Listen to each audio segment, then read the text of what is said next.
Welcome back. In this segment, segment 2, we're going to talk about variables and data types. A variable in your C program is a place to hold a piece of data. And a data type is what kind of data you can hold in that variable. All variables in C have a specific data type. This is a concepts class, so we're going to look at only 2 of the data types that are available for starters. So let's say that the first of our data type is an integer number, and this is a whole number. It's a number without a decimal point. It can be positive or negative or 0, and there are some examples on the slide of integer numbers. The next data type is real numbers. A real number always has a decimal point.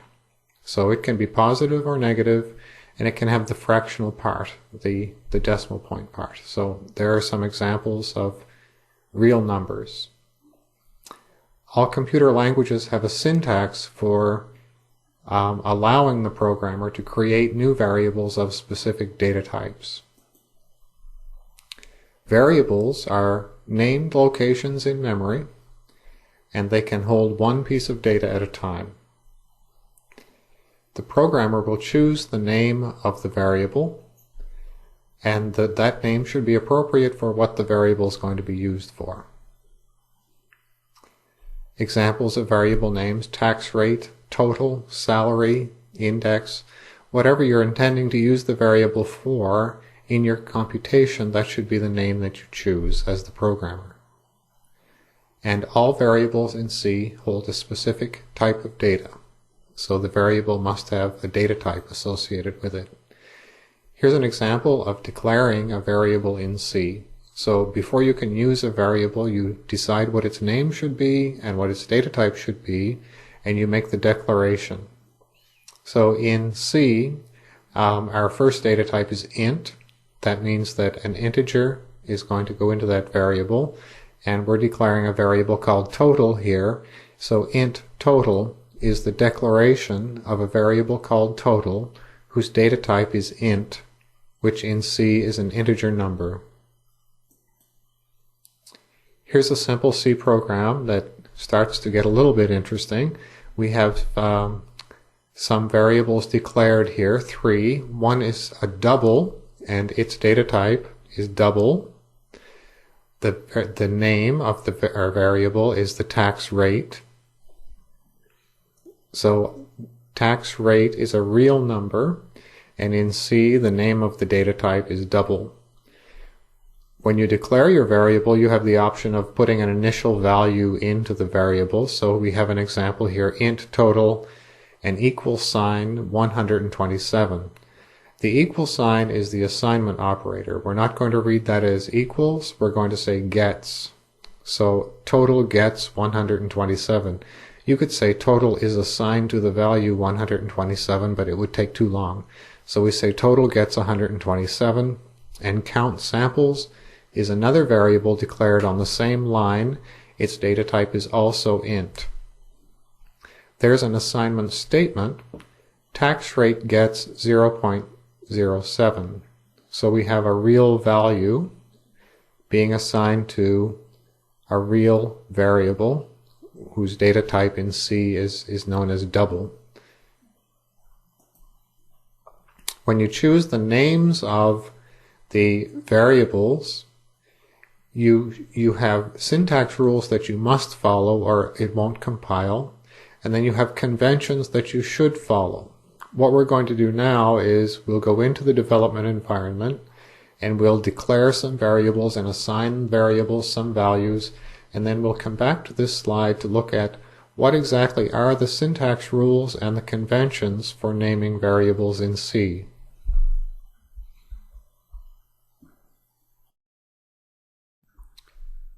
Okay, here we are in the development environment again, and we're going to start from scratch. I won't do this every time, but this is only the second project that you've started, and it does help if you start them from the beginning until you get used to this. So we're going to say File, New, Project. It will be a Win32 console application. You can call it whatever you want. I'll call it My Variables. variables, there we go. And under application settings, make sure that you click empty project, and that will give us an empty workspace basically. So then right click on source files and say add a new item. We'll pick a code file, C++, and then we'll give this the name of our C program. I'll call mine variables.c. This is the part that you have to be careful with. You have to add the extension .c, or they will add a CPP for you, and then some problems will happen, so just don't do it. So let's start with the includes, #include. This is standard input output.h, and this one is standard lib.h. If you spell them right, they will turn color. Now we need a main function, always, and we're going to put at the end of our program a system pause. This is not part of the C language. This is simply how we get to see the output from our program without it disappearing. So in this development environment, it would simply pop up and disappear if we don't put that system pause. It might be useful to just compile and run this program that does nothing. This is a small but complete C program that runs, compiles, runs, and does nothing. It has no syntax errors in it. So we're going to start out now looking at variables and data types in this C program, and I'm going to declare a variable int total, and there's a declaration of an integer variable or a whole number. And here's the data type that we'll use, double for real numbers, and I'm going to make a variable tax rate. So notice the naming, I've used correctly spelled words, and I have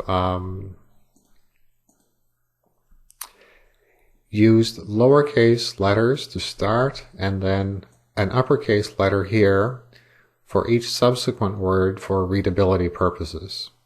When you declare your variables in C, there's junk inside of them, so we don't want to use the junk, and if you like, you can initialize your variable on the same line as you declare it. So there's 0, which is a valid int value that we can put in the variable total, and for whatever reason we might say that the tax rate is 0.07. Now if you want to declare more than one variable on one line, here's variable and then comma, other variable, and then my third variable. All of those are ints, and you can declare as many as you need on one line. I don't have very much space here because I'm recording this so that you can see what I'm doing more clearly. You would be able to get more than this on one line. Okay, the assignment statement is one line of C code where you say a variable, and then we're going to say gets and some value, and the statement ends with a semicolon. So we have variable gets 123. We're not going to pronounce this equals because it's not an equality relationship. The value on the right of the assignment operator is transferred into the value on the left of the assignment operator.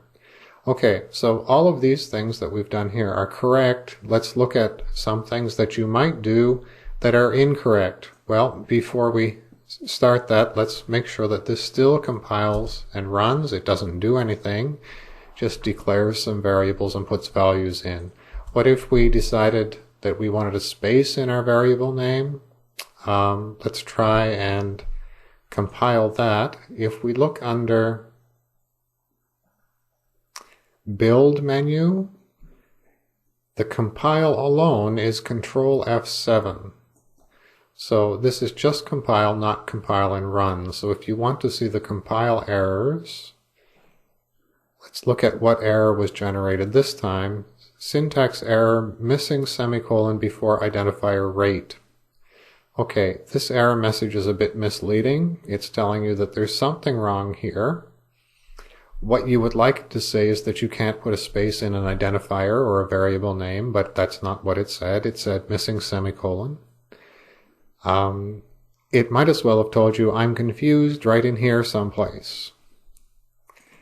Because it doesn't really know exactly what your mistake is. So build, compile, or Control F7, and we have a couple of warning messages here that say these are not used. These variables were declared but never used. Well, that's okay. Warning messages, I don't want to say warning errors because they're either errors or warnings. A warning message will not prevent your program from running. So a clean program will not have warning messages. For now, don't worry about the warnings too much. Okay, so one thing you could do wrong is to have a space in your variable name. You might start your variable name with a digit or several digits, and you're also in trouble there. So if I do Control F7, let's see what the compiler error is. Bad suffix on number. So it's also a little bit cryptic. It looks like you tried to write a number instead of a variable, and it thinks of this as a suffix, which it doesn't like. So these error messages, they generally tell you something useful, and they will always tell you the general area of the program where something has gone wrong. They frequently, especially as a beginning programmer, don't tell you exactly what you would like to know. Well, here's an assignment statement where we take variable and put the value 1, 2, 3 in it. 123 goes into this box. So, what wouldn't make sense as an assignment statement? Suppose we said 1, 2, 3, 123 gets variable. Why doesn't that make sense? Well, you can't put something into 123. It's not a container, a variable that can hold a value. So this one isn't going to make sense, and let's see what the compile error is, if it's useful. Left operand must be an L value, and it knows which line it's on. An L value is something that can appear on the left of an assignment statement. So this error message essentially tells you that what's on the left of this assignment operator is not valid. So I guess that's pretty helpful if you know what to expect from that. Okay, so here's what we've done in this. It's a fairly small step, but again, it's important that you actually type some of this and get it running. Make sure it compiles. We have two data types, int and double. Int is for integer numbers or whole numbers, and double is for real numbers. And we have variables, which are named by you, the programmer, appropriately and syntactically correct. And we have the assignment operator, which you can use as part of the declaration where it initializes the variable, or you can write an assignment statement where you assign something to a variable. Let's go back now to the slide and review exactly what the rules are, the syntax rules for declaring variables, and what the conventions are. Okay, we're back at this slide now, and let's look at the specific rules of syntax for deciding what your variables, your variable names must be. The first rule is you cannot put a space in a variable name, so here's an invalid variable name, my space variable. You cannot start one of these identifiers or variable names with a digit. So if you can't start it with a digit, what characters can you use syntactically in a variable name in C. You can use the characters lowercase a through z, uppercase a through z, the digits 0 through 9, so long as one of the digits is not the first character in your variable name. You can also use the special character underscore. That's the only characters that you can use. You can't put a $sign, you can't put a pound sign, or parentheses, or anything like that in your variable name. Just letters, digits, and the underscore. So these variables on the slide are syntactically correct. Days 7, capital days underscore 7, and then another one with a bunch of underscores together. And you might start to guess that, well, there are probably rules or conventions for choosing good variable names, and this is an important place for you to start as a programmer. In C, the convention is that your variables will start with lowercase letters and use mixed case for readability. So all lowercase except each word in your variable name will start with a capital letter. So if you have a variable days of week, you should have lowercase d, uppercase O, and uppercase W for readability.